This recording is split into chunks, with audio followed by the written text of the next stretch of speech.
Hello, c'est Guillaume, ingénieur en finance de marché. Alors avant de te parler d'un changement majeur dans ma vie personnelle, on va parler de l'événement clé d'hier soir, car c'était la surprise hier suite aux premiers résultats de ce second tour des législatives en France. On pouvait s'attendre avec les sondages à une majorité absolue puis relative à droite, RN plus LR, et finalement, surprise, ce serait une majorité relative à gauche avec un nouveau Front populaire, autour de 200 sièges. Avec certes plus de sièges pour le PS que prévu et moins de sièges pour LFI que prévu.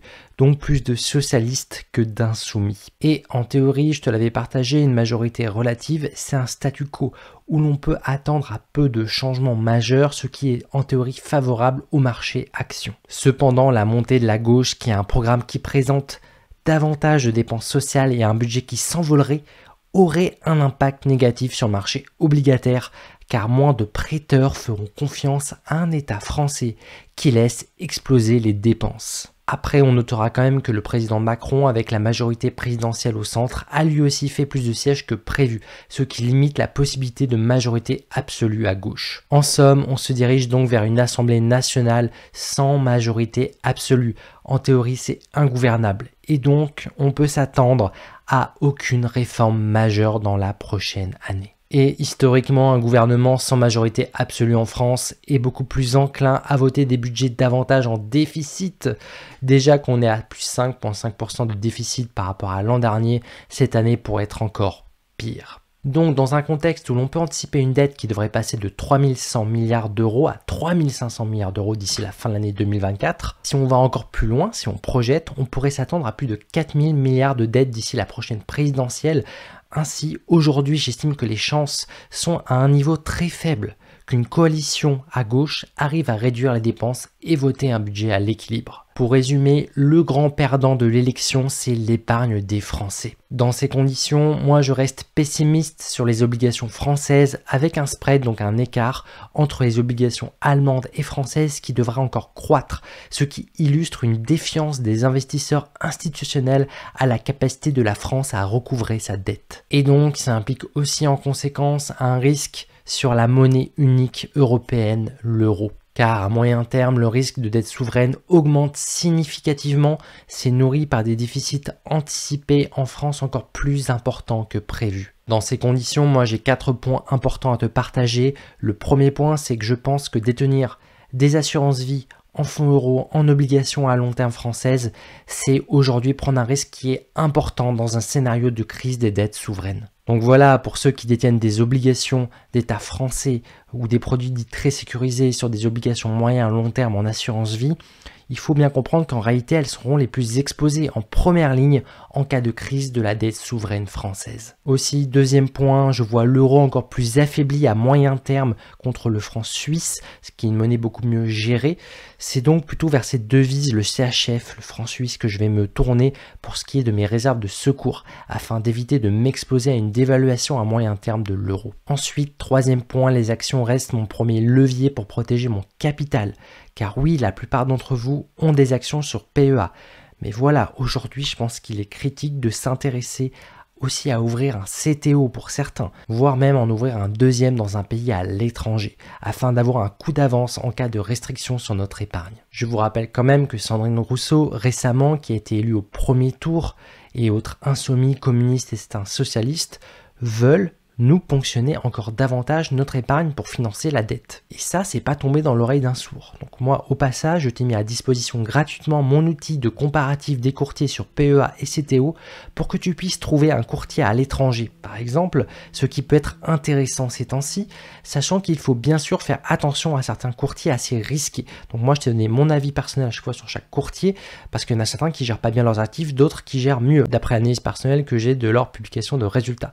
Donc voilà, moi je te mets le lien ici, c'est pour que tu accèdes à l'outil gratuitement, sachant que je suis 100% indépendant. Je suis un des rares youtubeurs à n'être affilié à aucun courtier ou institution financière. Donc voilà, mon indépendance, elle est à ton profit. Donc on en revient à mon troisième point, les actions. C'est pour moi aujourd'hui la première classe d'actifs pour éviter de se faire plumer, de se faire dévaluer en monétaire ou en obligataire. Et quand je dis actions, pas n'importe quelles actions. Je pense qu'il faut revoir sa stratégie aussi en achetant des actions de qualité. Je vais donner quelques conseils quand même que je pense qui sont d'intérêt public. Pour moi, il faut éviter des entreprises qui sont trop exposées à l'État dans ces temps incertains.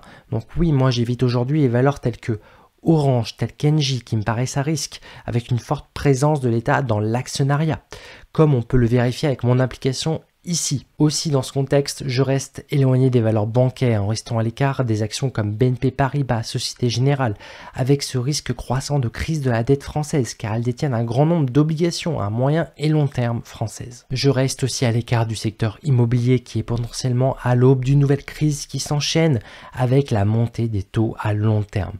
Donc en restant à l'écart des actions telles que Nexity et Icade notamment. Sur actions PEA, on préférera bien sûr des actions avec un chiffre d'affaires qui n'est pas surexposé à la France, donc bien diversifié, tout en évitant aussi une surexposition à l'Europe et la zone euro en cas de crise des dettes souveraines. Par exemple, si on prend des actions comme LVMH et L'Oréal, on peut constater que leurs expositions sont limitées à la France. On peut voir ça aussi sur l'application des investisseurs pragmatiques. Bien sûr, il y en a plein, des entreprises de qualité à des prix plus accessibles et des potentiels de croissance encore plus importants que LVMH et L'Oréal aujourd'hui, notamment sur le compte titre ordinaire, notre CTO. Pour résumer, si moi je débutais en investissement aujourd'hui, je me concentrerais sur mon CTO avec ma capacité d'épargne pour développer une exposition à des actions croissance à l'international, tout en profitant avec parcimonie de soldes d'été sur des valeurs clés du PEA, notamment sur le CAC 40. Ainsi, pour protéger notre patrimoine, il va falloir mettre en place une stratégie d'investissement qui est pragmatique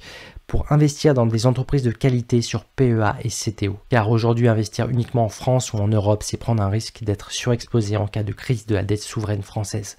Donc une diversification aujourd'hui, tu l'as compris, me paraît clé. Donc avant de faire ma petite parenthèse personnelle ici, encore une fois, pour ceux qui n'ont qu'un PEA, c'est le moment de revoir sa stratégie d'investissement. Ça tombe bien, j'ai déjà un outil de comparatif de courtier qui peut t'aider, c'est gratuit, je te remets le lien ici. Allez, petite parenthèse personnelle ici, je me livre rarement, mais là j'avais envie de te partager que je traverse un moment clé dans ma vie cette semaine. J'emménage dans ma nouvelle maison, une villa avec piscine dans le sud de la France, que j'ai payé comptant, fruit d'une réussite et de l'accumulation d'épargne et surtout de bons investissements pendant plus de 10 ans. Majoritairement dans le salariat en tant qu'ingénieur en finance dans des banques et fonds d'investissement à Paris et à New York. Et c'est grâce à mes bons investissements donc sur mon épargne que j'ai pu acheter ma maison, car j'ai fait croître mon patrimoine par un facteur multiplicatif en 10 ans seulement grâce à mes investissements sur le marché actions, dans un esprit bon père de famille long terme. Et c'est pas tout, mes investissements, ils m'ont permis de m'offrir 2 années pour créer GuiStorm, car oui, ça coûte cher de démissionner pour lancer une aventure entrepreneuriale. Aujourd'hui, ça fait 2 ans et quelques semaines que j'ai lancé GuiStorm, ça se fête, et j'avais envie de m'offrir un beau studio YouTube dans ma nouvelle maison qui arrive cette semaine pour faire des vidéos encore plus sympathiques à regarder. Et vu que c'est l'été et que beaucoup d'entre vous vont pouvoir lever la tête du boulot et se mettre à réfléchir à leur stratégie d'investissement aujourd'hui en 2024 pour protéger et faire croître leur patrimoine sur le long terme, je t'annonce que je vais réouvrir mes créneaux pour du coaching payant en individuel, en visio, en direct avec moi dès la fin juillet et pendant ce mois d'août. Ce sera réservé aux membres de mon programme des investisseurs pragmatiques. Donc aujourd'hui, c'est le moment idéal pour se former à l'investissement pragmatique sur le long terme et éviter les erreurs de débutants. Tu pourras bien sûr t'inspirer de ma propre stratégie d'investissement qui évolue aujourd'hui dans cette période unique de risque politique en France. Donc si tu veux avoir accès à tous mes changements de stratégie pour t'aider à protéger ton patrimoine ainsi que mes portefeuilles perso PEA et CTO, je t'invite à nous rejoindre dans le club privé avec mon programme complet qui inclut la formation, l'application, le club privé et mes lives mensuels. Le tout, c'est accessible à vie et sans abonnement. Pour en savoir plus, c'est sur mon site web guistorm.com. Et bien sûr, tous ceux qui sont déjà présents dans le programme et ceux qui vont nous rejoindre seront éligibles à des coachings en individuel avec moi pour que je t'aide à protéger ton patrimoine. Voilà, sur ce, je retourne à la préparation de mon aménagement car c'est pour demain chez le notaire pour récupérer les clés. Sur ce, restons pragmatiques. Allez, ciao!